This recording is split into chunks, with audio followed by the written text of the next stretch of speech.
Pemirsa, PT Sinarmas Agro Resources and Technology Tbk memastikan pembayaran pokok obligasi berkelanjutan 2 Smart tahap 3 tahun 2021 seri C sebesar 220 miliar rupiah. Adapun sumber dana untuk pelunasan pokok obligasi jatuh tempo berasal dari hasil penerbitan sukuk ijaroh berkelanjutan 1 Smart tahap 2 tahun 2026 yang sedang berlangsung.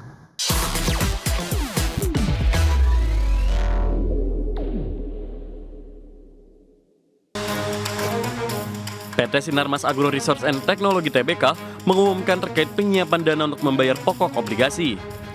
Perseroan akan menyediakan dana pembayaran pokok obligasi berkelanjutan 2 Smart tahap 3 tahun 2021 seri C yang jatuh tempo pada tanggal 19 Februari 2026 sebesar 220 miliar rupiah.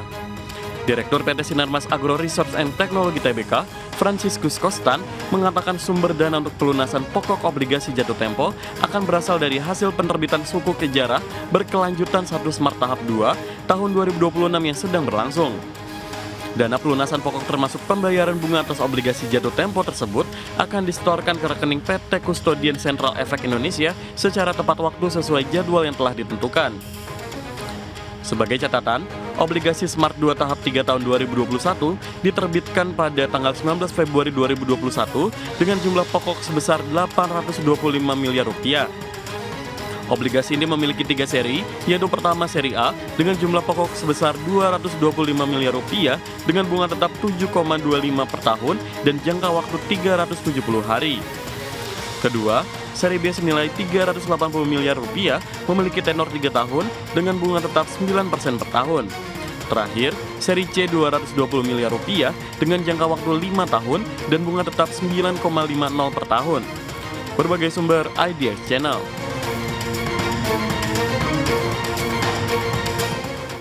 Emiten retail Grup Lipo PT Matahari Putra Prima Tbk atau MPPA melakukan ekspansi besar-besaran di awal tahun ini. Perusahaan mengakuisisi 6 aset tanah dan bangunan di sejumlah kota dengan total nilai transaksi mencapai 780 miliar rupiah.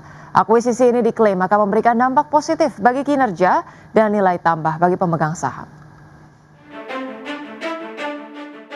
Emiten retail Grup Lipo PT Matahari Putra Prima Tbk atau MPPA melakukan ekspansi besar-besaran di awal tahun ini. Perusahaan mengakuisisi 6 aset tanah dan bangunan di sejumlah kota dengan total nilai transaksi mencapai 780 miliar rupiah. Akuisisi ini diklaim akan memberikan dampak positif bagi kinerja dan nilai tambah bagi pemegang saham. Manajemen MPPA menandatangani sejumlah perjanjian pengikatan jual beli untuk pembelian properti di Bogor, Gresik, Yogyakarta, Surabaya, dan Tangerang. Di Bogor, MPPA mengakuisisi Mega M Kedung Badak senilai 122 miliar rupiah, serta Sinar Matahari Bogor sebesar 49,5 miliar rupiah. Di Gresik, perusahaan membeli Plaza Gresik senilai 134,5 miliar rupiah. Selanjutnya di Yogyakarta, MPPA membeli Gedung Merah X Matahari Malioboro senilai 68 miliar rupiah. Sementara di Surabaya, perusahaan mengakuisisi gedung bertingkat di kawasan Dukuh Mananggal dengan nilai transaksi terbesar yaitu 351,5 miliar rupiah.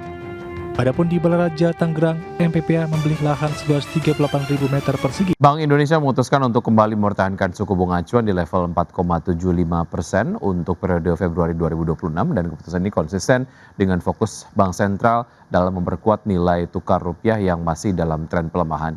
Selain mempertahankan BI rate, Bank Sentral juga menahan suku bunga deposit facility dan suku bunga lending facility masing-masing pada level 3,75% dan 5,5%. Tak hanya fokus menjaga nilai tukar rupiah, keputusan Bank Indonesia juga mempertahankan suku bunga acuan disebut sebagai ataupun sejalan dengan perakiraan inflasi yang terkendali dalam kisaran 2,5 plus minus 1% serta upaya untuk mendorong pertumbuhan ekonomi yang lebih tinggi. Gubernur Bank Indonesia Peri Warjo menegaskan bahwa kedepannya Bank Indonesia akan terus memperkuat efektivitas transmisi pelonggaran kebijakan moneter dan kebijakan makroprudensial yang telah ditempuh selama ini, dengan tetap mencermati ruang penurunan suku bunga lebih lanjut. Dengan melihat berbagai perkembangan dan prospek tersebut, rapat Dewan Gubernur Bank Indonesia pada 18 dan 19 Februari 2026 memutuskan untuk mempertahankan BI rate sebesar 4,75%, suku bunga deposit facility sebesar 3,75%, dan suku bunga lending facility sebesar 5,50%.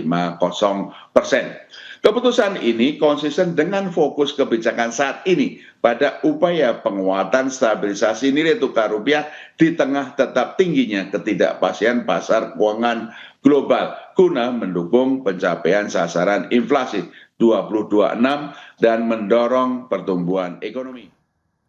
Selanjutnya dari bursa global, bursa ekuitas Wall Street ditutup lebih rendah pada peragaan di hari Kamis dengan kerugian di perusahaan ekuitas swasta dan pelemahan di Walmart dan Apple, sementara kenaikan yang didorong oleh pendapatan di sektor industri membatasi kerugian. Di saat yang sama, saham teknologi terkait AI telah menghadapi gejolak dalam beberapa bulan terakhir karena kekhawatiran tentang valuasi yang tinggi dan bukti terbatas bahwa investasi besar-besaran di AI mendorong pertumbuhan pendapatan laba. Pada peragaan di hari Kamis, S&P 500 terkoreksi 0,28% ke level 6.861, Nasdaq Composite melemah 0,31% ke level 22.682, dan Dow Jones Industrial Average yang turun 0,54% ke posisi 49.395.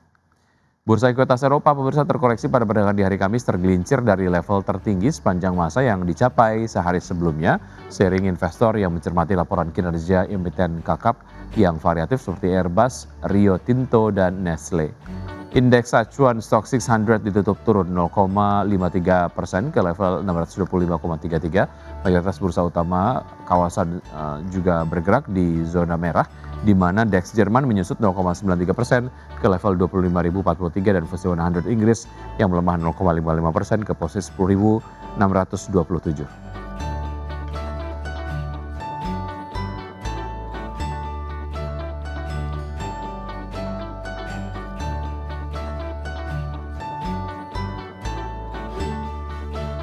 PT Indospring Tbk mulai memanen potensi pertumbuhan baru dari lini bisnis fastener yang telah diproduksi secara komersial sejak tahun 2025. Ya, Direktur PT Indospring Tbk Bob Budiono menjelaskan pada tahap awal perseroan memfokuskan pemasaran fastener ke segmen aftermarket otomotif sambil membuka peluang investasi lanjutan untuk pengembangan fastener non-otomotif.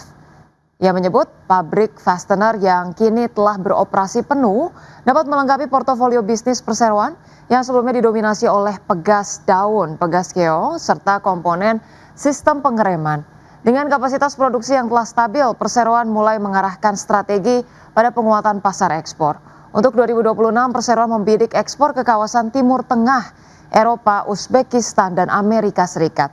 Dengan ekspansi ini, manajemen optimistis bahwa lini fastener akan berkontribusi signifikan terhadap kinerja keuangan perseroan dalam jangka menengah hingga jangka panjang. Sementara itu terkait kinerja hingga kuartal 3 2025, perseroan mencatat penjualan bersih sebesar 2,46 triliun rupiah yang mencerminkan permintaan yang solid baik dari pasar maupun dalam negeri dan juga luar negeri.